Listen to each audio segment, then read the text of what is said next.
más en la escuela es la posibilidad de conocimientos nuevos. Ver a mi amiga Pau y saludarnos con alegría.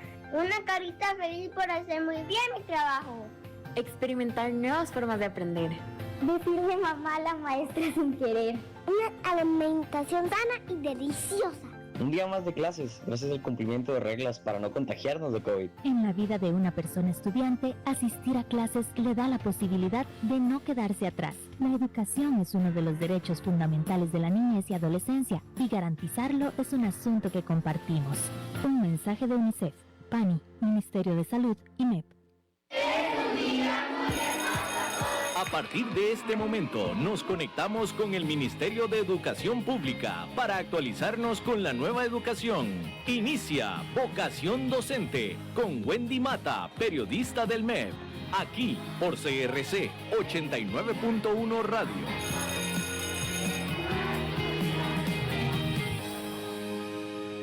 Hoy es lunes 23 de agosto, bienvenida a Vocación Docente. Tenemos un tema bastante importante para la gente que se está sintiendo muy fatigada, muy cansada a raíz de sus labores, a raíz de su trabajo, incluso de muchas actividades que ustedes, ni siquiera tal vez se imaginarán que podrían estar generando un cansancio bastante importante que puede traer consecuencias en su salud. Así que hoy vamos a hablar con un especialista.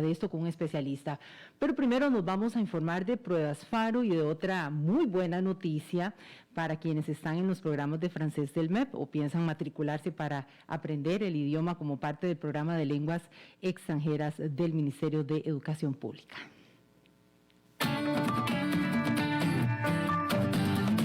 El MEP informa.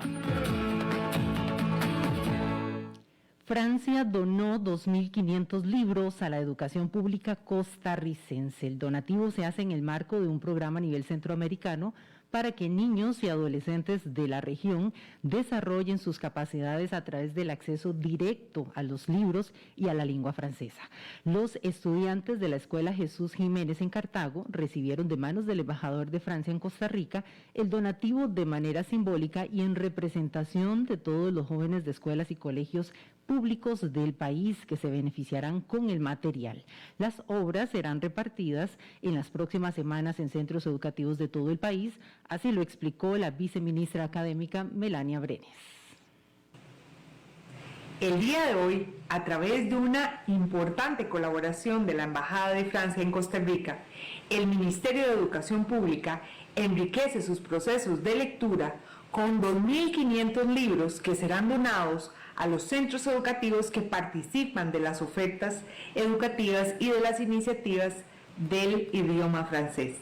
Para el Ministerio de Educación Pública, esta es una gran oportunidad para promover los espacios de lectura y sobre todo alinear los procesos de acción educativa en el marco de la política de promoción de idiomas. Una importante donación para estos estudiantes. Hay niños que están recibiendo ciencias, matemáticas y todas las materias en este idioma en francés, que es parte del programa de lenguas extranjeras, y este material, sin duda alguna, va a beneficiar mucho todo ese aprendizaje. Tenemos también que meternos en otro tema que siempre es de mucho interés para toda la comunidad educativa, y es el de pruebas FARO, y por eso damos de una vez la bienvenida a don Pablo Mena para conversar de este tema, director de Gestión y Evaluación de la Calidad. Don Pablo, muy buenas tardes. Buenas tardes, Wendy. Un gusto saludarle a usted y a la audiencia.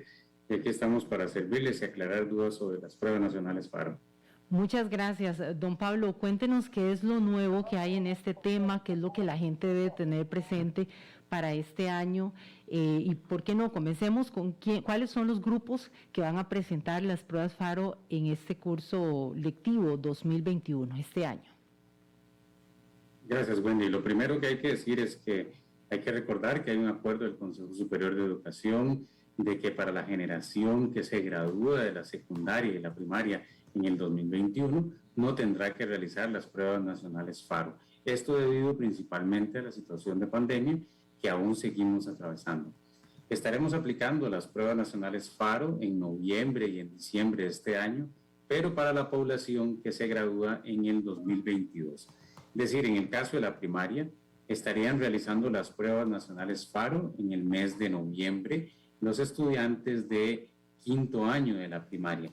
En este caso, las fechas precisas serían el martes 9 de noviembre, se estaría aplicando la prueba de español, el miércoles 10 de noviembre estaríamos aplicando matemática, jueves 11 de noviembre la prueba de ciencias, y para el viernes 12 de noviembre estaríamos aplicando los instrumentos de factores asociados en el caso de los estudiantes de quinto año de la primaria, que por tanto tendrán la posibilidad en el 2022 de volver a repetir la prueba 2 veces más, de tenerlo a bien, porque en este caso el repetir la prueba es opcional, y podrían así mejorar su calificación.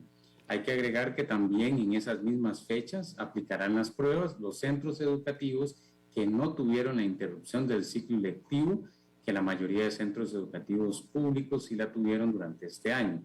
Es decir, son centros educativos que terminan siempre sus clases en diciembre del 2021. Estaríamos en ese caso en presencia de centros educativos privados principalmente, la mayoría de colegios y de escuelas privadas estarían aplicando entonces pruebas nacionales FARO en esas mismas fechas de noviembre, al igual que algunas opciones públicas como colegios científicos, colegios humanísticos, que también no tuvieron la suspensión del ciclo lectivo, siguieron laborando y por tanto terminan clases en diciembre.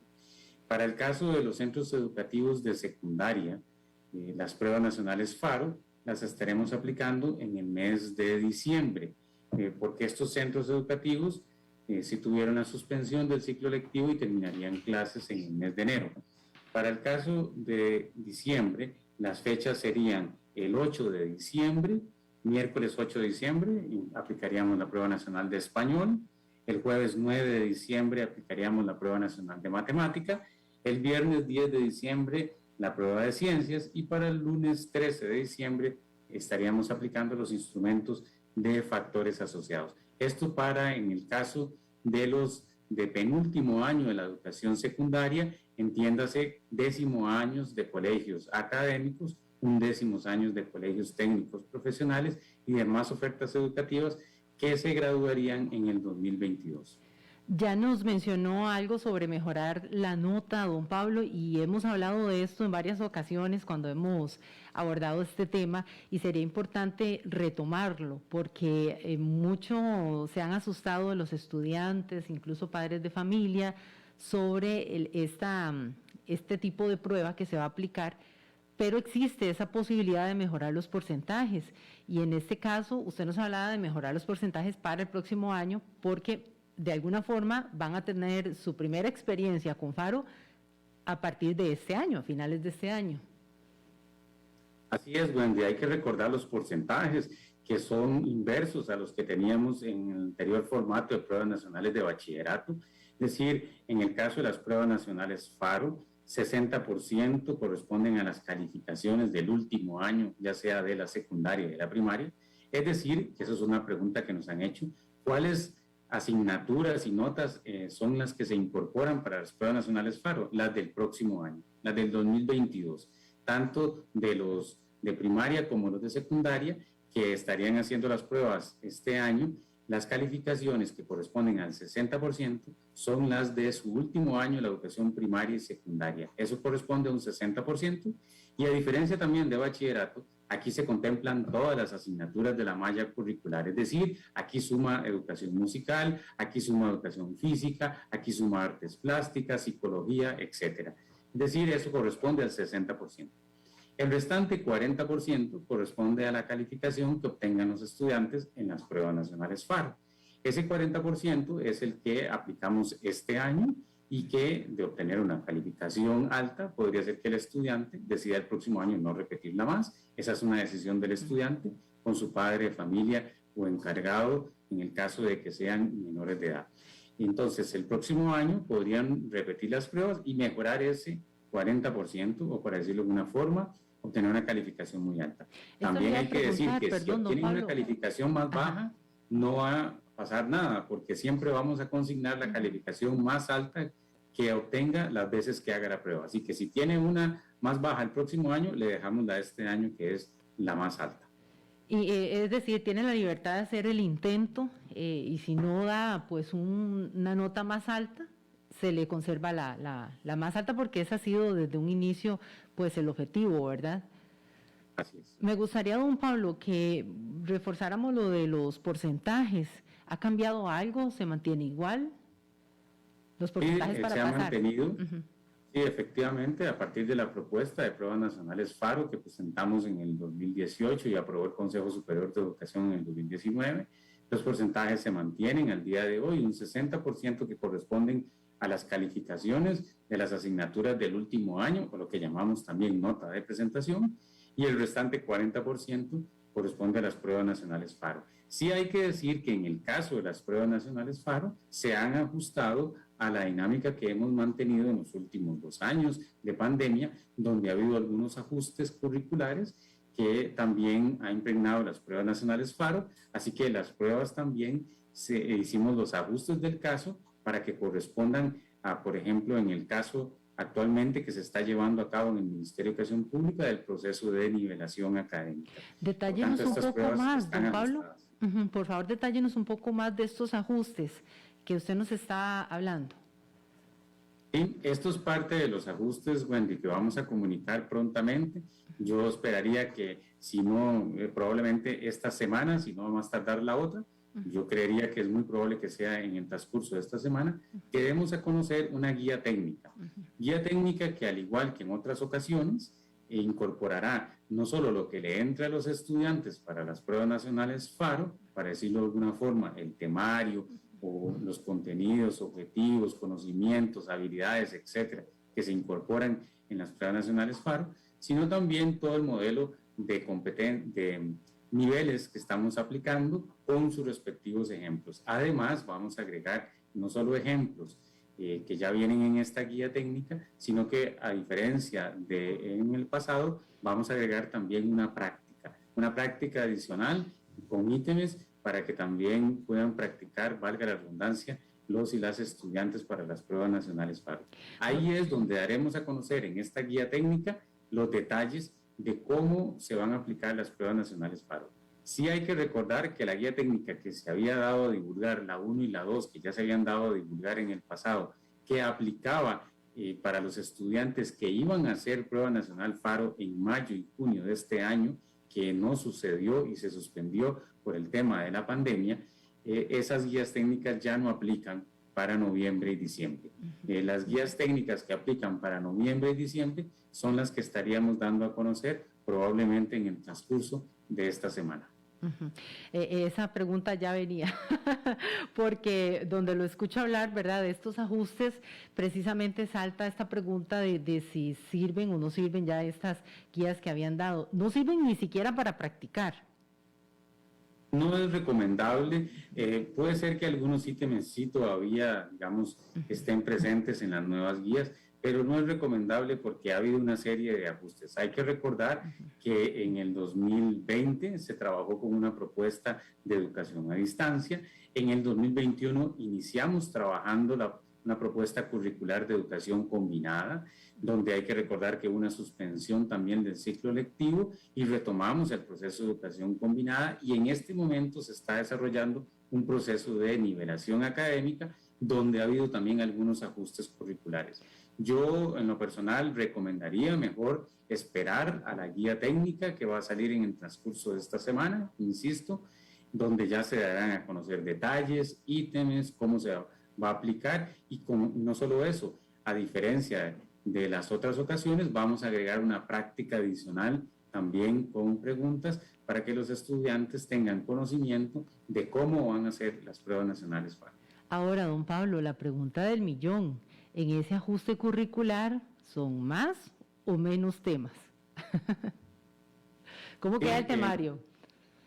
En la mayoría de los casos uno podría aventurarse a decir que son menos, pero no es un tema de que sean más que sean menos, sino que hubo variantes desde el punto de vista de las habilidades que se contemplan y los conocimientos, y por tanto hubo ajustes, digámoslo así.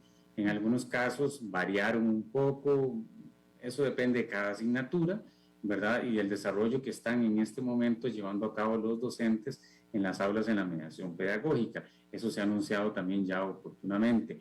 Entonces, yo sí les diría que es un tema mejor consultar la guía para que en este caso no haya malas interpretaciones. La guía está ajustada. Mis compañeros de la Dirección de Gestión han trabajado coordinadamente con los asesores nacionales de la Dirección de Desarrollo Curricular, donde ellos han emitido lineamientos sobre cómo debiera desarrollarse la mediación pedagógica y por tanto esto está contemplado tal como se ha dado las directrices también en las pruebas nacionales FARO.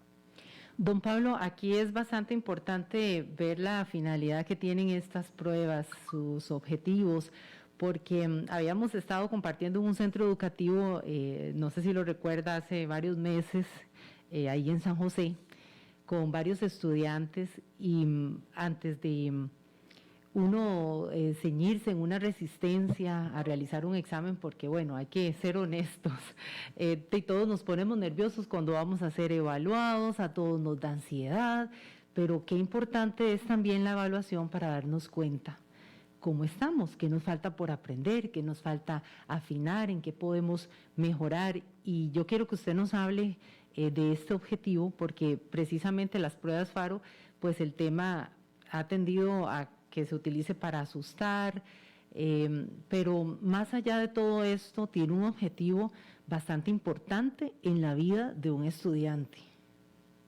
Así es, Wendy. En aquel momento, que bien lo recuerdo, tuvimos la oportunidad de compartir con estudiantes de 11º año, que eran los que iban a realizar las pruebas nacionales FARO en el 2021. Como he dicho, ya esta población no la va a realizar, van a realizarla en el caso de los colegios académicos, los 10º años. Aquí hay que recordar, y que yo siempre lamento mucho, que siempre se hagan comentarios en los que se refieran a las pruebas nacionales FARO, pensando en el formato anterior de pruebas nacionales de bachillerato, del cual había muchas críticas. Había muchas críticas porque era un modelo de pruebas nacionales que en el Ministerio de Educación Pública muchos éramos conscientes que ya no estaba cumpliendo el papel para el cual se había diseñado y que por tanto necesitábamos un nuevo modelo de pruebas nacionales. Por eso, todo eso que usted mencionaba se resume en una palabra: diagnósticas.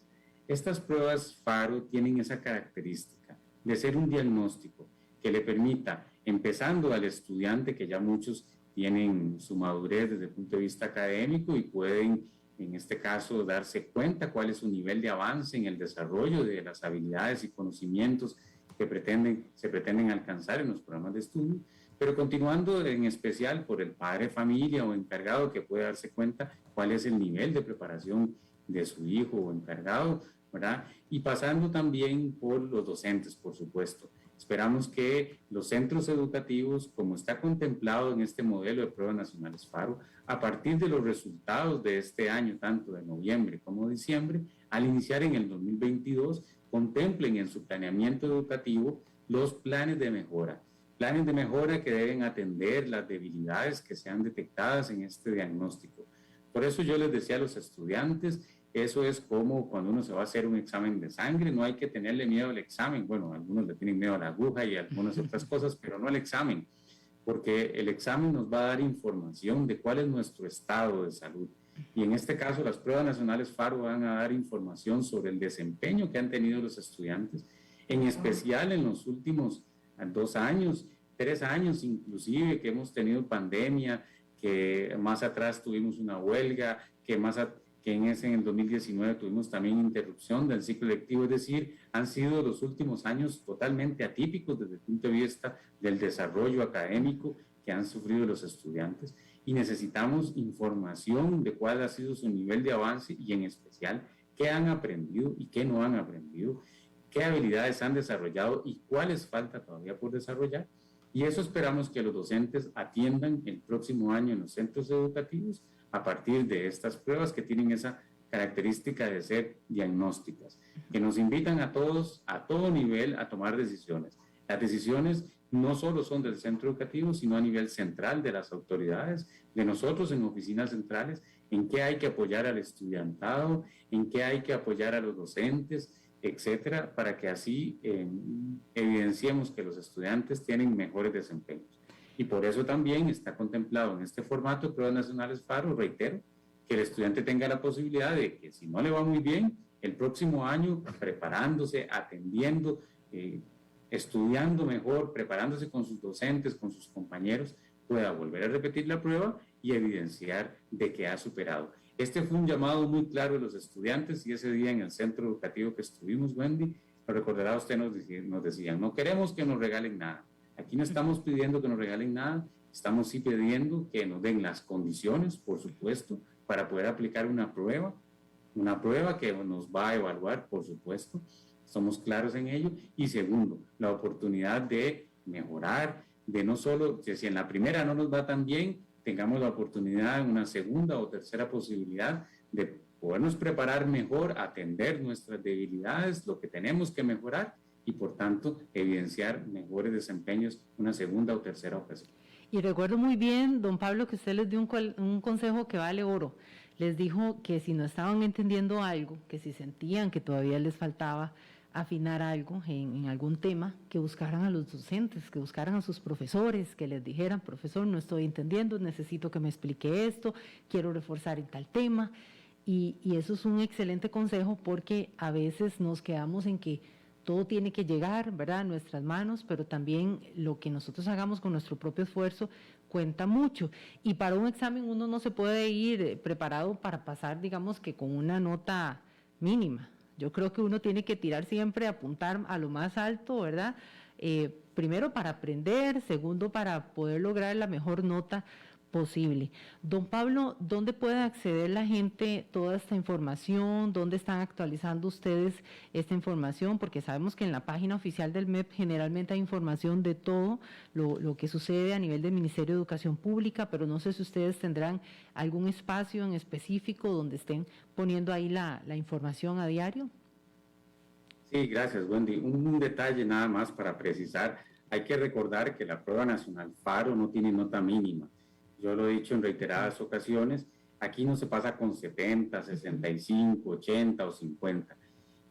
La prueba nacional FARO, la calificación que obtengan, va a corresponder a un porcentaje, que como ya les dije es el 40%, y alguien podría obtener, por ejemplo, un 50%, que corresponde a un 20%, que si tiene calificaciones muy altas el último año de su educación, ya sea primaria o secundaria, promoverá también, pasará. Lo que sí tiene nota final es al sumarle el 60% de las calificaciones más el 40% de las pruebas nacionales FARO, en el caso de la primaria tiene que darle 65 o más y en el caso de la secundaria 70 o más. Entonces eso es importante reiterarlo porque también si obtienen una calificación que alguno quería que me gané un 60, que me quedé, no, en la prueba nacional FARO un 60 no implica quedarse porque todavía falta sumarle el 60% correspondiente a las calificaciones para vaya, en este caso, saber la promoción final. Como usted bien lo dice, Wendy, ese fue un consejo, porque algunos estudiantes nos decían, ¿y cómo sé yo si mi profesor me ha preparado bien? ¿Cómo sé yo si mi profesor ha visto lo que el programa dice que ha visto? Claramente los programas de estudios está dirigido a los docentes y a las docentes, y por tanto podría no ser tan fácil de comprensión por parte de un estudiante o un padre de familia o encargado. Por eso es que emitimos este documento de la guía técnica. Esa es la guía técnica, la que los estudiantes y los padres de familia debieran consultar y por tanto ahí sí ver qué dice cada cosa ahí en la guía técnica y si yo, mis clases, mi docente me ha dado eso. Si hay algo ahí de esa guía técnica que no me ha dado el docente o que yo no tenga lo suficientemente claro, es donde debo recurrir a los docentes. Por eso es que hay que recordar que este año tenemos un proceso de educación combinada donde la presencialidad es importante, sobre todo para eventualmente aclarar dudas o reforzar algún conocimiento o habilidad que no esté lo suficientemente claro. Ese es un escenario diferente al que teníamos años anteriores en el caso de la pandemia, porque entonces ahora ya tenemos la posibilidad más de interactuar con los docentes y de apoyarnos. Ahí es donde yo le invitaba a los estudiantes a consultar la guía técnica y a conversar con sus docentes, a ver si todo lo que dice esa guía técnica lo habían podido desarrollar y si se sentían lo suficientemente preparados de acuerdo a lo que dice esa guía técnica. Y como usted bien lo dice, en el caso de toda la documentación que emitimos en torno a las pruebas nacionales FARO, invitamos a consultar la página web del Ministerio de Educación Pública, donde está la información oficial. Sabemos que hay otra información que circula por redes sociales. Yo últimamente me han llegado también prácticas que venden y libros y gente que prepara para Faro. Eso no está mal, pero no es oficial. Lo que es oficial es lo que se encuentra en la página web. Ahí hay un cintillo abajo que dice Pruebas Nacionales Faro. Ahí puede consultar. En el momento en que ya demos a conocer la guía técnica que les menciono, que está hecha también por asignatura, entonces ahí estará colgada en la página web. También en la página de la Dirección de Gestión y Evaluación de la Calidad del Ministerio de Educación Pública tenemos también un espacio designado para las Pruebas Nacionales Faro. Entonces los invitamos a consultar esos dos sitios web, que son sitios oficiales, donde también el Ministerio de Educación Pública cuenta con un Facebook oficial donde responde dudas también sobre pruebas nacionales, y en este caso Pruebas Nacionales Faro, porque en algún momento circula alguna información que pudiera no ser oficial o precisa en torno a las Pruebas Nacionales Faro. También, como lo vamos a decir en la guía, al igual que en las pasadas, contamos con un correo también de Pruebas Nacionales Faro, donde los estudiantes o padres de familia también pueden enviar sus consultas. Pero sí hay que recordar que la primera fuente de información oficial para el estudiante y para los padres de familia es el centro educativo. Hay que recurrir a los docentes, al director, a la directora de los centros educativos. Ahí es donde tenemos la primera fuente oficial. Son funcionarios del Ministerio de Educación Pública que, de no saber alguna respuesta, pues ellos sabrán los canales en los cuales deben tramitárnosla y eventualmente estaríamos enviando la respuesta del caso. Las guías son bastante importantes para que las consulten los estudiantes y también los docentes, los padres de familia, y puedan revisar, como decía don Pablo, qué es lo que hace falta, porque aquí lo más importante es que el estudiante se pueda sentir preparado, que se pueda sentir confiado de que logró cubrir los temas, a pesar de que tiene las posibilidades de mejorar la nota y todo esto, pero es importante, ¿verdad, don Pablo, que puedan consultar esta guía, como usted bien lo decía, para que puedan ver cómo están, si se sienten preparados, si hace falta algo. Don Pablo, cerremos por favor dando ese correo, repitiéndolo por favor, para que los estudiantes y los docentes y los padres de familia puedan anotarlo y si tienen alguna consulta que la puedan realizar directamente. Gracias, Wendy. Dos detallitos también para precisar. Insistir que la guía, de hecho sea de paso, estaba ya lista desde el 12 de julio, que regresamos al formato de educación combinada. Sin embargo, ante esta nivelación académica que está llevando el Ministerio de Educación Pública, hubo que hacerle ajustes a la guía y a los ítems y a toda la propuesta. Eso es lo que nos ha tardado un poquito en sacar la guía para darla a conocer.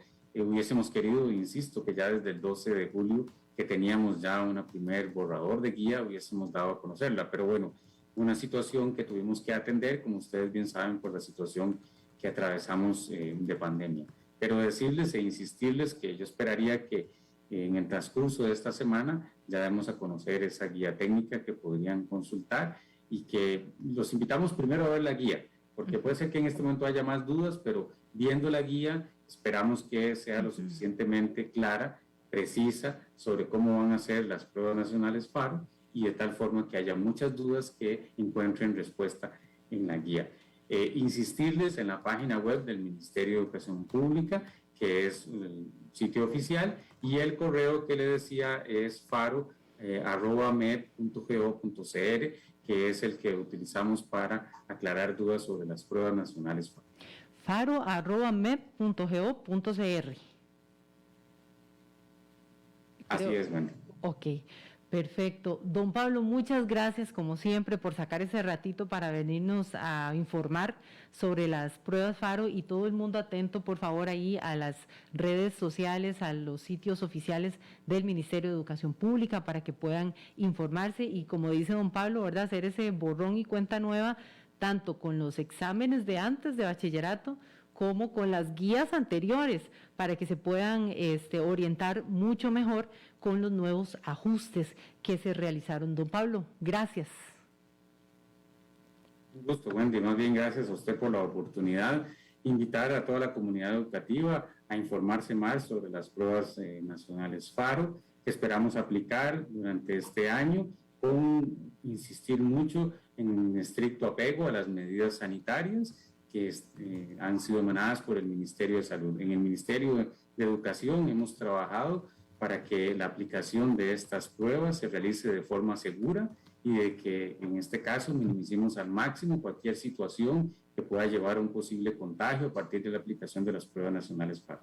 Esta es una medida que hemos tomado para garantizar la seguridad no solo para la población estudiantil que aplica las pruebas, sino también para todo el personal que se ve involucrado en la aplicación de las pruebas nacionales FARO. Así que invitarlos a presentarse, a realizar las pruebas nacionales en las fechas ya mencionadas, que en el Ministerio de Educación Pública hemos llevado toda una aplicación y una logística que garantiza que las medidas sanitarias se van a cumplir y que por tanto vamos a tener toda la aplicación del protocolo que emite el Ministerio de Salud para que las pruebas nacionales FARO se realicen en forma segura. Él es don Pablo Mena, director de gestión y evaluación de la calidad del MEP, hoy con el tema de pruebas nacionales, pruebas FARO.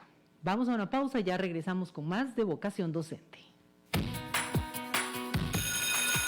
Vocación Docente, un programa producido por el Ministerio de Educación Pública, con la colaboración de Canara, el ICER y Cadena Radial Costarricense. Aquí, por CRC 89.1 Radio.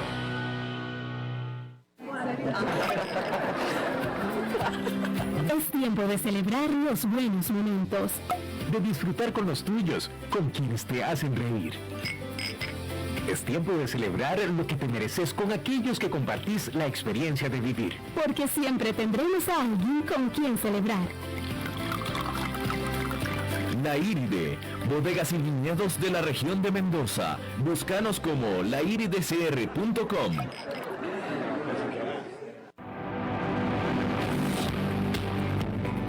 Porque cada bosque tiene su historia, queremos que siembres la tuya. Si cuentas con al menos 1 hectárea de bosque, puedes aplicar en www.ganacontubosque.com a un beneficio económico a través de CREF, Contrato para la Reducción de Emisiones Forestales, que dirige FONAFIFO. Apoya MINAE, Fondo Verde del Clima y PNUD. Este es un mensaje del Gobierno de la República.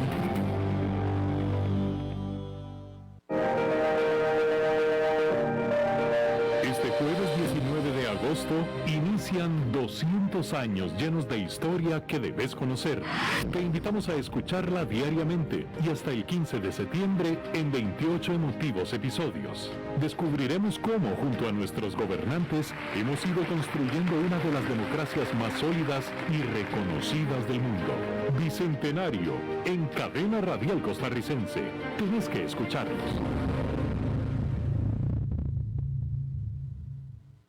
Desde los verdes bosques de nuestra montaña nos llega Agua Cerros de la Riva, agua fresca de manantial que te permitirá vivir en equilibrio, proteger tu salud y la de tu familia, libre de sustancias químicas, envasada sin alterar su naturaleza a 2000 metros de altura. Agua Cerros de la Riva, naturalmente neutral. Búscanos como cerrosdelarriba@gmail.com. Llámanos al 8374-3229. Cerros de la Riva, Live Spring Water. Vocación Docente, con Wendy Mata, periodista del Ministerio de Educación Pública, aquí por CRC 89.1 Radio.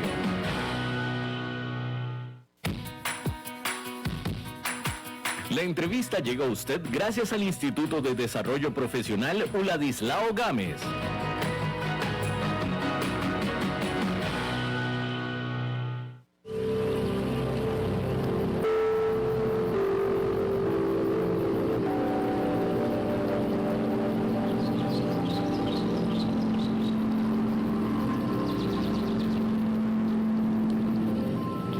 Suena eso, me encanta, muy relajante, preciso para este tema, porque vamos a hablar de estrés, sí, de un estrés que puede ser muy peligroso en la vida de una persona, y hoy por eso recibimos a Alan Madrigal Conejo. Él es psicólogo clínico y técnico en salud ocupacional, del departamento que lleva este nombre en el Ministerio de Educación Pública. Con él vamos a hablar del síndrome de burnout o del trabajador quemado. Vea, este tema es muy, muy importante porque podría estar en peligro su salud. Así que le damos la bienvenida a Alan Madrigal. Muchas gracias, Alan, por acompañarnos. Bienvenido a Vocación Docente. Un saludo, muchísimas gracias por tenerme con ustedes y espero que entre todos y todas podamos ser de ayuda y que a las personas que trabajamos en el MED pues nos sirva bastante la información que vamos a recibir. Muchas gracias, Alan. Estoy segura que así será porque vamos a conocer no solamente de este síndrome, sino también de esas señales que nos alertan y qué podemos hacer. Comencemos definiéndolo. ¿Qué es exactamente el síndrome de burnout o del trabajador quemado? El burnout, lo que la gente conoce como estar quemado en el trabajo, básicamente se refiere a una reacción crónica al estrés. Tenemos que hacer una diferencia primero sobre qué es el estrés. El estrés es una reacción. Todas las personas, desde que nacemos, nuestro cuerpo está hecho para mantenerse en un equilibrio donde no hay problemas de temperatura, donde no hay problemas de ruido, donde no hay problemas de un montón de cosas. Y cualquier cosa que nos saque de ese estado de homeostasis va a producir estrés. Tenemos que enfrentarlo. Entonces, hay que aclarar cuando hay un estrés positivo, el estrés, y cuando hay un estrés negativo o distrés. Entonces, hay cosas, o sea, todo prácticamente, el estrés es la sal de la vida en última instancia. El estrés, si yo llego y alguien me dice feliz cumpleaños, me produce estrés. Si alguien me cuenta un chiste, me produce estrés. Si cruzo la calle, bajo la acera, me produce estrés. Lo que pasa es el enfrentamiento que tengamos ante ese estrés, pero también hay partes negativas del estrés. Entonces vamos a llegar a un punto, por ejemplo, a nivel laboral, donde el hecho de que siempre, como suele decir la gente, una gota de agua en una piedra hace hueco. El hecho de que siempre esté algo manifestándose, algo que nos esté molestando, etcétera, etcétera, va a producir un estrés. Cuando ese estrés es crónico, todas las estrategias de afrontamiento que yo tengo se comienzan a caer, porque son estrategias naturales y nuestro cuerpo está hecho para que en algún momento se canse. Entonces, terminamos cansándonos, por así decirlo, terminamos agotándonos y eso va a producir el burnout. Esto, imagínense ustedes que esto viene del primer estudio de burnout, es de 1961, que específicamente es de Graham Greene y se llama así, A Case of Burnout. Y esto ha sido de darle al tema y termina siendo en el año 2000 que la Organización Mundial de la Salud acepta el concepto cuando se refiere a él como un estrés crónico producido laboralmente dado por una interacción. Vean ustedes qué importante esta palabra, la interacción. No solamente se trata de ese estrés que está ahí molestando, de esa gotita de agua en la piedra, sino que también está cómo evalúo y cómo recibo yo eso. Si ustedes lo piensan, no es lo mismo que yo esté haciendo un dibujo y mi pareja esté parada detrás mío y me diga, qué bonito, a que yo esté haciendo un dibujo en horas laborales y mi jefe se pare detrás mío y diga, qué bonito. Eso provoca reacciones diferentes. Entonces, la interacción social más la forma en la que yo evalúo las cosas es lo que va a terminar produciéndome un síndrome de estrés que se va a manifestar. ¿De qué forma? Todos y todas en algún momento de nuestra vida ha sonado la alarma para irnos a trabajar y todos y todas hemos dicho en algún momento, qué pereza. Y hay días en los que no queremos levantarnos e ir a trabajar. Esto es normal en los seres humanos, pero pensemos que esto nos ocurriera todo el tiempo. Yo les decía que la Organización Mundial de la Salud lo aceptó en el año 2000, pero se va a diagnosticar, o sea, va a entrar a los manuales diagnósticos hasta el año 2022, o sea, hasta el próximo año. Imagínense ustedes el tiempo que ha tomado esto.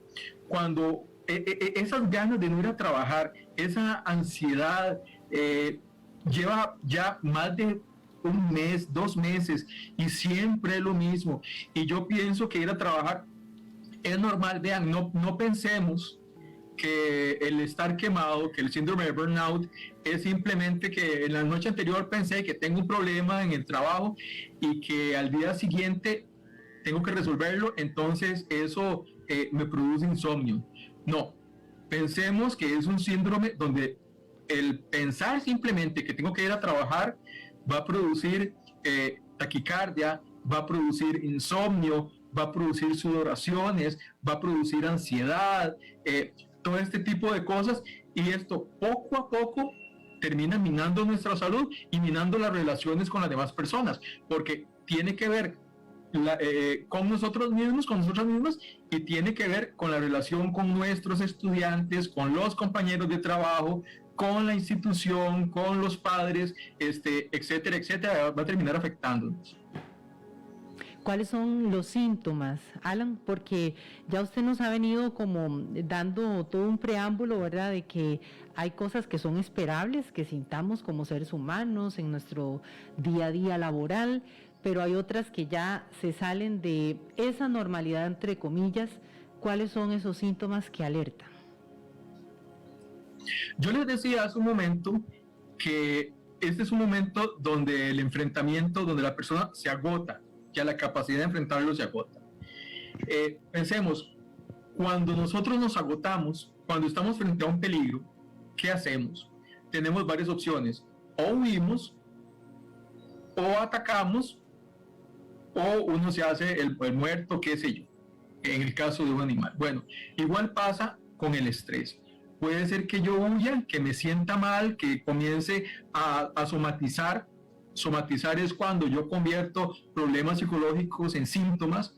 El caso típico, cuando me asusto porque se viene un temblor y mi estómago queda afectado y después no puedo comer nada porque me cae mal. Bueno, este es un ejemplo de somatización. Cuando yo no puedo dormir bien, cuando termina afectándose hasta la vida sexual de una persona, cuando la vida de pareja se convierte en algo preocupante porque yo no puedo reaccionar bien, cuando me convierto en, como dicen la gente normalmente, en un vidrio que me dicen algo y tengo muy mal carácter y me enojo por todo, no puedo dormir. Eso va a producir que me engorde, por ejemplo, y ya científicamente se sabe, cuando no puedo dormir las suficientes horas tiendo a engordarme.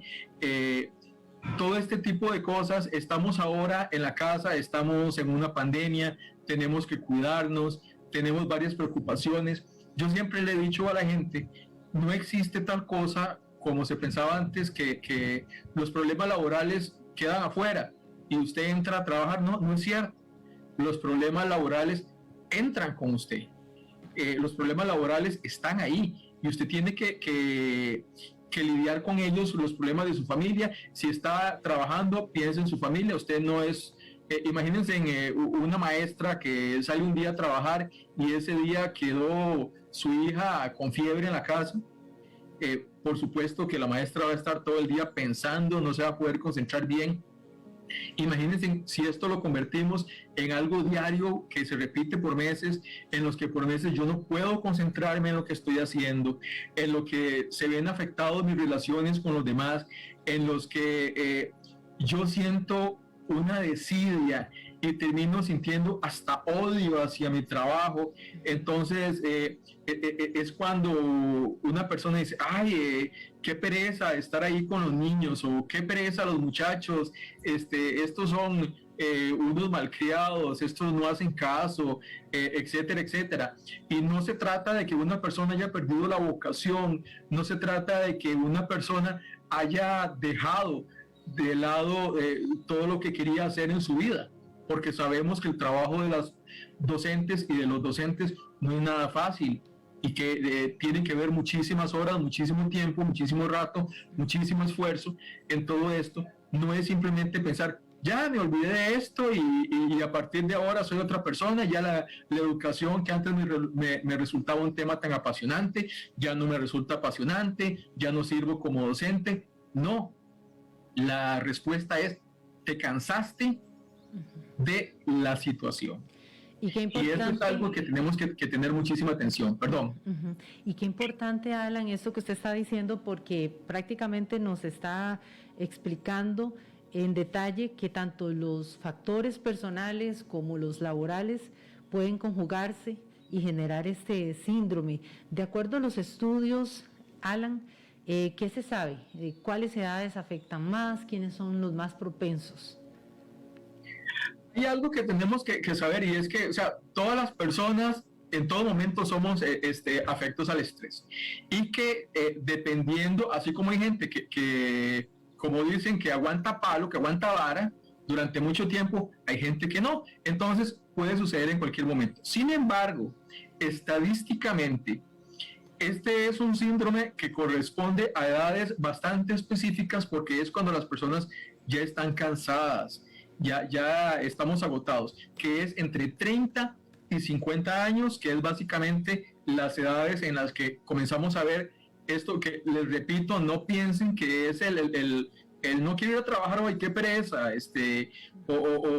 ay no, otra vez tal situación, y en el colegio, y van a hacer tal cosa, y no, que todo esto, no piensen que es eso, es algo mucho más grave, pero suele darse entre 30 y 50 porque se corresponde a un momento vital muy interesante, donde se ha pasado toda una vida, la parte laboral, digamos, donde se han dado los mejores frutos y se han dado los mejores esfuerzos, y ustedes lo saben, cuando somos jóvenes y acabamos de entrar a un trabajo, llegamos con muchísimas ganas de cambiar las cosas, y básicamente sentimos que vamos a cambiar el mundo, y después nos chocamos contra muchas cosas del sistema, y comenzamos a decepcionarnos. Bueno, en ocasiones esa decepción termina afectándonos entre 30 y 50 básicamente. ¿Cuáles son los principales factores a nivel personal y también a nivel organizacional que pueden incrementar el riesgo de sufrir el burnout? Cuando yo me encuentro con una organización donde las exigencias están más allá de lo que yo puedo dar, ahora con todo este asunto de la pandemia, surgieron en muchísimas partes problemas de manejo del recurso humano que terminaban siendo, digamos que pequeñas semillitas para que la gente desarrollara burnout, donde a mí me llaman un domingo, me mandan un mensaje por WhatsApp y necesito hacer las cosas, donde yo veo que las cosas no se manejan con toda la justicia de este mundo, y resulta que en mi trabajo veo que se premia a la docente tal porque es más cercana en amistad hacia una jefatura, pero resulta que yo me he esforzado más y no he recibido tales premios. Cuando yo veo que alguien obtiene fácilmente los permisos, pero yo no tengo fácilmente los permisos, cuando las cosas que se me piden están más allá de lo que yo puedo hacer, y ustedes lo vieron ahora en la parte de la pandemia, cuando hay docentes de diferentes edades y de un pronto a otro se les pide que manejen computadoras y demás. Bueno, hay un periodo de adaptación y hay personas que lo pueden manejar, pero hay personas que no lo pueden manejar cuando se pide que hayan expedientes de los alumnos con tales y tales características. O sea, en última instancia, cuando se me pide más de lo que puedo hacer, cuando la situación en mi trabajo es difícil, cuando las relaciones con los compañeros son tirantes, es muy interesante ver cómo cuando la gente se siente comprometida, cuando la gente siente que ese centro educativo les pertenece, porque pueden tomar decisiones, porque se hace un consejo de profesores y se hace una reunión de personal, y la gente puede decir, me parece esto, no me parece esto, son tomados en cuenta. Todo este tipo de cosas en la organización del trabajo nos van a afectar. Y a nivel personal, vean, mi economía, cómo estoy pasando las cosas, cómo evalúo las cosas. Como yo les decía, no es lo mismo que tu pareja te diga qué bonito, a que tu jefe esté detrás tuyo mientras estás dibujando un robot y te diga qué bonito. Entonces, ¿Cómo evalúo yo este tipo de cosas y cómo voy a reaccionar? Si nos fijamos, nosotros tenemos toda una historia de vida de cómo reaccionamos. Hay gente que le es difícil enojarse, por ejemplo. Hay gente que se enoja con una gran facilidad. Todo este tipo de cosas terminan afectándonos, y cuando esto se conjuga, puede terminar siendo que tengamos una vida relativamente calma, un periodo laboral relativamente calmo, o que tengamos un burnout. Alan, qué interesante este tema, porque definitivamente nuestra salud física y mental podría estar en un alto riesgo si no nos detenemos y revisamos estas señales. ¿Cómo podemos prevenirlo? ¿Qué podemos hacer si detectamos que estamos muy cansados, muy fatigados, que el estrés está pasando sus límites? Esa es la parte interesante, que sí se puede hacer algo. Las personas estamos muy acostumbrados a que esperemos a que se dé el síntoma más grave y entonces hacemos algo.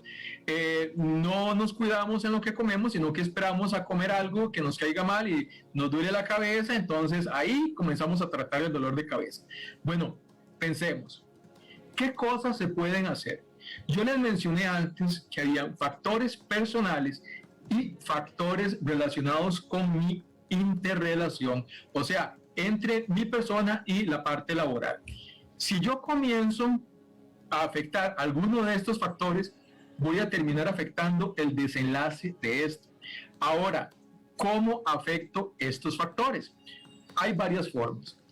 Una, puede ser que yo gestione mi estrés. Ya vimos que todo nos produce estrés, pero vimos también lo importante que es la respuesta que tengamos ante ese estrés. Entonces, una cosa es que algo me produzca estrés y otra cosa es que yo lo deje hacerme la vida de cuadritos. Entonces, a veces es necesario, vean, salir, caminar, algo que la gente no se da cuenta, pero que los psicólogos nos damos cuenta generalmente en terapia, que casi siempre le preguntamos a una persona, ¿usted hace ejercicio? Porque el hacer ejercicio nos ayuda a montones, y no me refiero a que alguien esté haciendo un ejercicio que termine sudando, o que levante pesas, o que corra una maratón todos los días, o ande en bicicleta. No me refiero a eso. Vean, algo tan simple, donde vivimos, salir, caminar, despejarnos, en instituciones a veces hacen un café donde conversan, que no se vea como perder el tiempo, sino que es inversión, porque es inversión en la salud de todos y todas. A veces es necesario definitivamente ya considerar traslados, considerar ubicaciones y todo esto, que bueno, ya eso es con la parte de recursos humanos, y también es necesario, y es bastante sano en última instancia, que tratemos de considerar un acompañamiento psicológico en algunos momentos, porque tampoco tenemos que ser ni superhombres ni supermujeres, y siempre nos va a terminar afectando el estrés. Entonces hay cosas que podemos manejar y cosas que no podemos manejar y que vamos a necesitar de un interlocutor. Pensemos en todo ese tipo de cosas. Vean, a veces yo le digo mucho a la gente con todo este asunto del teletrabajo, porque el teletrabajo vino a cambiarnos un montón de cosas. Yo le digo a la gente, vean, usted se levanta, se dice que tiene que comer sano, lo mejor es comer sano. Usted se levanta de donde está, va, agarra una fruta, se va y camina por alguna parte y todo. O sea, qué importante es todo esto, y cómo puede ir saliendo y cómo puede ir aprendiendo. Ya sea desconectarse un rato, Alan, no hacer nada, o hacer una pausa activa, salir a caminar, ponerse a bailar, ¿por qué no?